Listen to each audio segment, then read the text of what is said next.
Ouf, il est 2 heures du matin.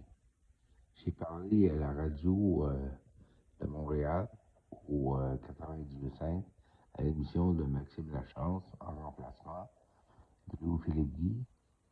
Puis, on a le micro, enfin, il n'est pas branché, mais c'est juste pour montrer que c'est la radio. C'est Pascal Talbot, producteur manager. Wow!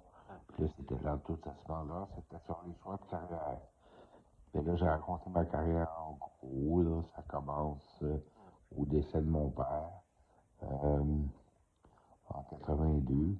Je décide que je vais faire de la radio.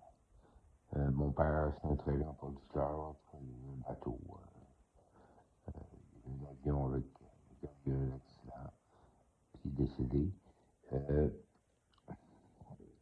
Puis vers l'été 83, je décide de faire de la radio à Chaume FM en anglais, dans Lead Rock Chaume FM.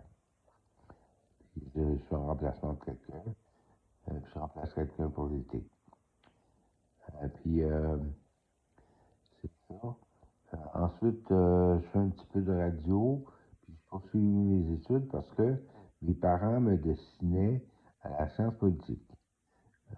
Je fais un peu de politique. Et puis, je m'inscris au cours de Concordia à l'université de Concordia en anglais, sur Maisonneuve. Je fais mon cours, je garde le journalisme et la communication.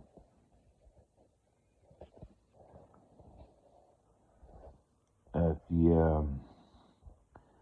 ensuite, je continue, puis je garde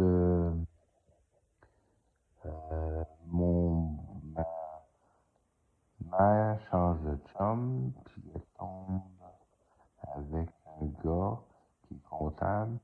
Ça donne que c'est le frère de, du futur maire de Montréal, Gérald Tremblay.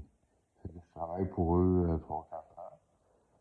Puis par la suite, ben là, j'arrête tous mes choix de carrière, politique, musique, radio. Puis je rencontre une très jolie fille qui deviendra ma femme en 2001, Mireille Cleason. Puis là, on signe l'amitié, puis on se marie en 2015.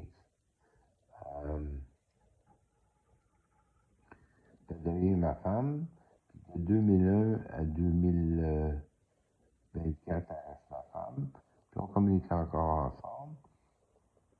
Puis maintenant, ben là, je suis à la retraite, là, depuis une dizaine d'années, je suis à Saint-Adèle, et depuis 4 ans, je suis dans un café.